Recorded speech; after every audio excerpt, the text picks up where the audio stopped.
Hey guys, this is Gayla Burt with Rankin County Adult Education, one of the teachers there. And today I wanted to present to you a lesson that's going to help you as you prepare for your GED essay, the portion of your RLA test. RLA is Reasoning Through Language Arts, and at the very end of the test, you have a writing prompt that you're going to have to do. It's an essay that you'll have to write. And so I wanted to just help you prepare for that in two ways. I wanted to let you know kind of what the expectations are going to be. Knowing what's going to be expected of you takes a little bit of the anxiety away. But then I also want to give you a few tips that will help you during this preparation process. Now, right now during the quarantine, we can do some things, we can't do a lot of things. We can't meet together as a class, we can't sit one on one and learn from each other that way, but we can do these videos. We can make sure we check in with Andrew when he does his math Zoom classes, and then you can prepare on your own time so that when we say the doors are open and there's a test scheduled, you can get in on it right away because you are already ready to take the test. I know this is how some of you feel whenever we say you've got to write an essay. But as I just said, today we're going to give you some tools that are going to take away some of those fears and get you started in a way that's going to build your confidence. You can get right in there, take that test, and come out with a successful score. We know you can do it. You'll have about 45 minutes to complete the essay, so it's important to familiarize yourself with the requirements of the essay. Later on in this presentation, I'm going to give you a sample prompt so you'll kind of know what's expected. You're going to be given two passages to read. The passages will each have 4 to 5 short paragraphs that introduce an issue and take a stance on that issue, with one passage opposing the other. In other words, there's going to be a pro and a con. One passage says, yes, I like this. One says, no, I don't like this. Then you're going to be given a writing prompt. Now here's a few tips that will help you. Your 45 minutes includes the time you will use for reading, writing, and proofreading. So jot down key ideas or highlight important facts as you quickly but thoroughly read each passage. Now you may not know this, but there is going to be a little place on your computer where you can click a button that will allow you to highlight as you read. So make sure you familiarize yourself with that function. Practice in writing the essay response. That's what we're going to be doing and talking about in this presentation. How you can make this work for you by practicing the skill. You want to practice on a computer because that's how your test is going to be administered. Remember, writing is a skill, not a talent. And this difference is important because a skill can be improved by practice. Not every great writer just woke up one day being able to write. And probably you didn't either. So that's why practice is so important.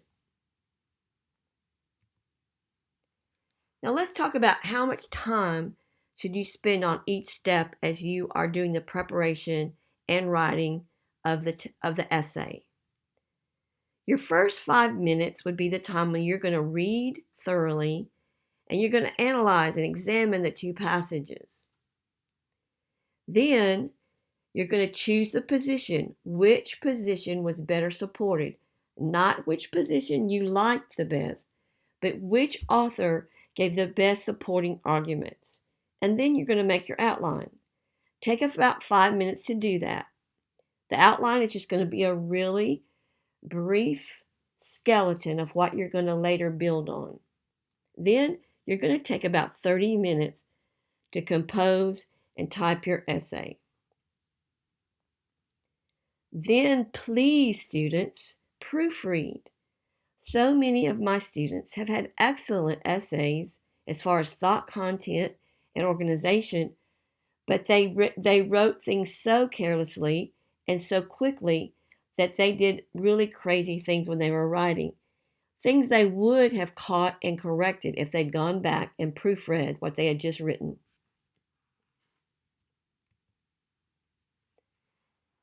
The facts, ma'am, just the facts. That's what Joe Friday in the show Dragnet used to always say. That's an old detective show back in the day, and Joe Friday was one of the investigators.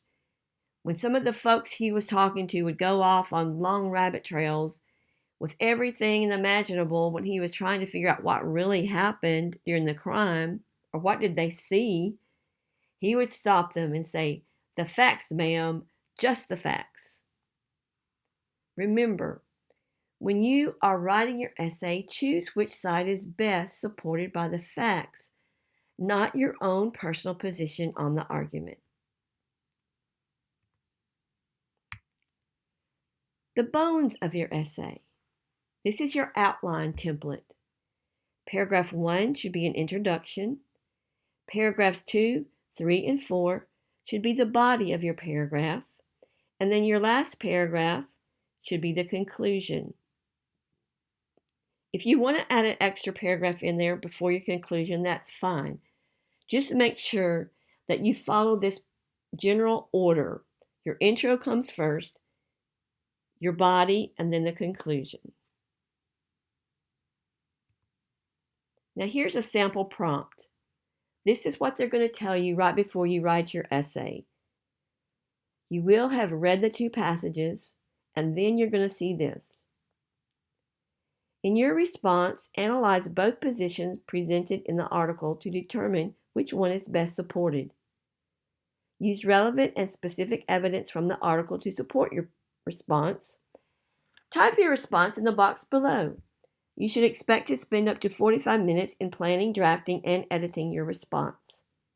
Now, if you saw this just cold turkey, not knowing what to expect, that might seem a little overwhelming.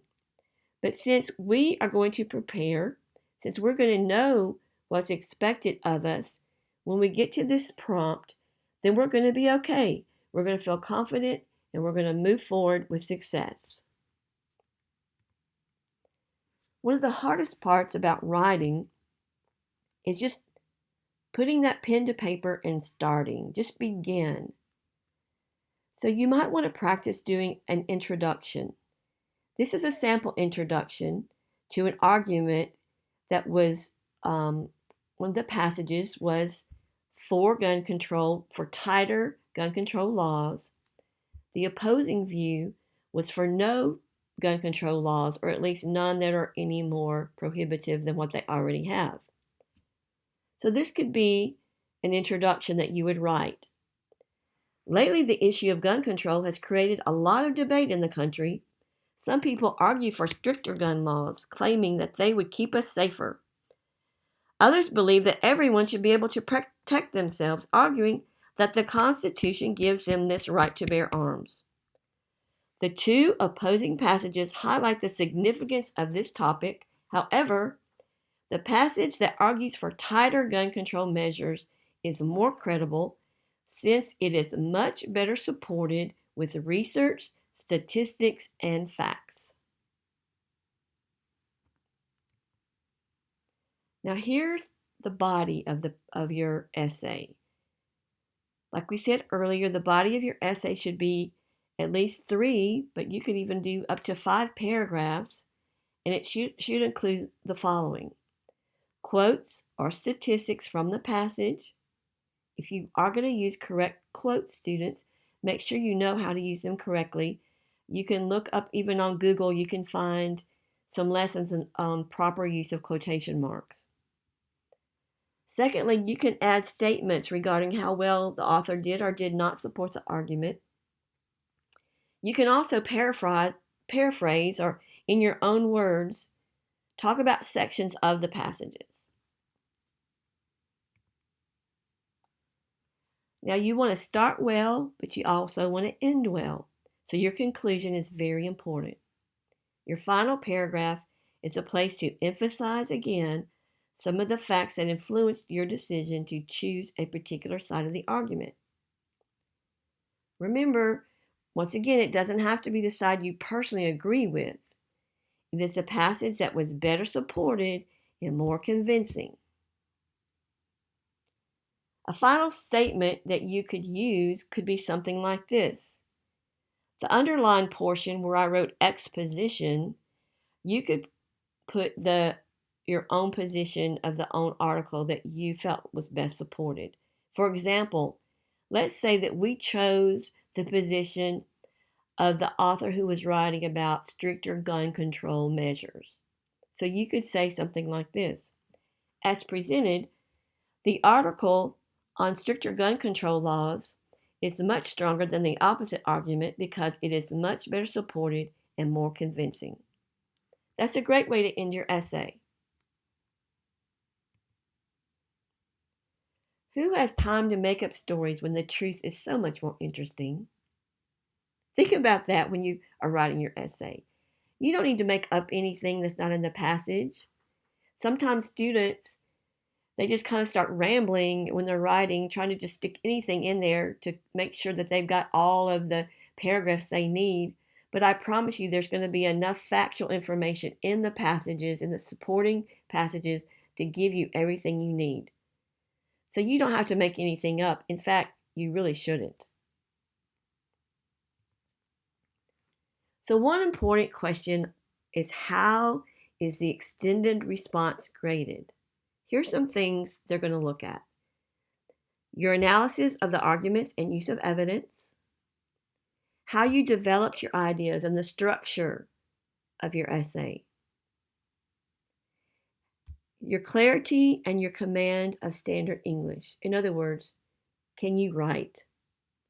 So the third part where they're looking at the command of standard English, those are the things that you'll be able to fix if you'll just proofread.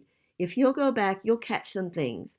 You may find where you forgot to punctuate correctly. Maybe you didn't use a comma where it should have been. Maybe you didn't even put a sentence at the end of you may not have put a period at the end of a sentence. You may have misspelled a word that is so simple, but you just weren't thinking when you were writing. You may have left out a word. So all these things are things that you will catch if you'll go back and proofread. The essay on the GED test is not graded separately. Your grade becomes part of your reasoning through language arts or your RLA test score. But the points that you get on this essay are so important.